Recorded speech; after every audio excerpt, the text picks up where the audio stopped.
everybody, Sam here from sugarspunrun.com, and today I want to show you how to make the best, softest coffee cake you've ever had in your life.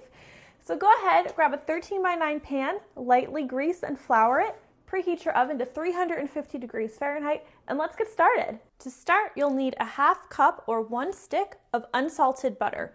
Make sure that's softened to room temperature. One of the things that really sets this coffee cake apart is that we're going to use a full 8-ounce brick of cream cheese in this recipe. It gives it a great flavor and makes the texture just perfect. Beat these together until they're well combined. We'll use a cup of light brown sugar and 1/2 cup of granulated sugar. Beat these together until they're well combined and light and fluffy. Add 2 large eggs and 1½ teaspoon of vanilla extract and stir well. Once these are well combined, set these ingredients aside and prepare your dry ingredients. You'll need 2½ cups of all-purpose flour. Add 2 teaspoons of baking powder.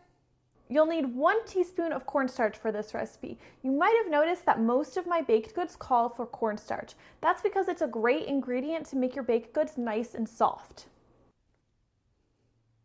And 1/2 teaspoon of salt. And stir these together. Now bring back your wet ingredients, and we're going to gradually add our dry ingredients, and we're also going to add some buttermilk. You'll need a 1/2 cup of buttermilk for this recipe. If you don't have buttermilk on hand, I have an easy recipe on my website for a simple substitution. You're going to want to alternate the buttermilk with the dry ingredients. Add a little bit of the dry ingredients, then add some buttermilk, and then add the dry ingredients again, stirring just until everything is combined. Start by adding some of the dry ingredients and folding those in. Add some of your buttermilk.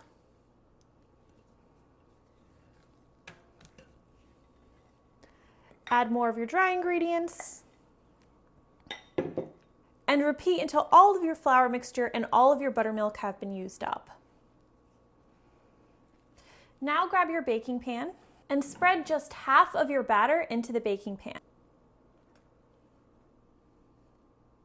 We're going to put a simple cinnamon sugar ripple in the middle of our coffee cake.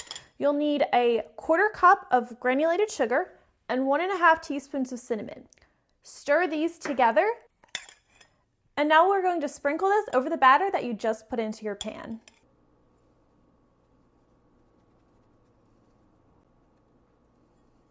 Now spread your remaining batter over top.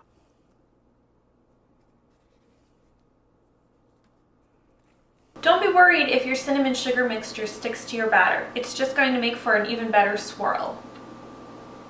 Now we'll prepare our streusel. The first thing you're going to need is 10 tablespoons of butter melted. Melt this first, set it aside, and then let's prepare the dry ingredients for our streusel. Now you'll need 1 1/3 cups of all-purpose flour, 1 cup plus 2 tablespoons of brown sugar, 3 tablespoons of granulated sugar, 4½ teaspoons of ground cinnamon, and 1/4 teaspoon of salt. Use a fork to stir these ingredients together until they're well combined, and then add your melted butter. Use your fork to combine these until the mixture is mostly combined and a little bit crumbly. Your mixture should be well combined, but it shouldn't be like a paste. You want it to have large crumbles in it. Go ahead and grab your coffee cake and use your hands to spread the streusel over top. Now we're going to bake this in a 350 degree Fahrenheit oven for about 40 to 50 minutes. Once your coffee cake is finished baking, the streusel will have turned a nice dark brown color. Let this cool completely. While the coffee cake is cooling, let's make our glaze. You'll need a 1/2 cup of powdered sugar. You'll also need 2 to 3 teaspoons of milk. Start by adding about 2 teaspoons and then add the 1/3 if it's needed.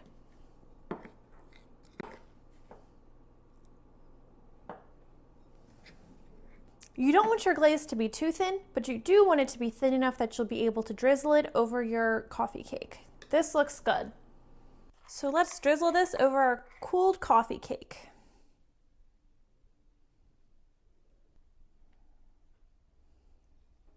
And that is how you make the best cinnamon coffee cake. I really think you guys are gonna love this recipe. So if you try it, leave me a comment, let me know what you think. All right, I'm gonna go eat this now. So you guys have a great day. Thanks for watching, and I'll see you next time.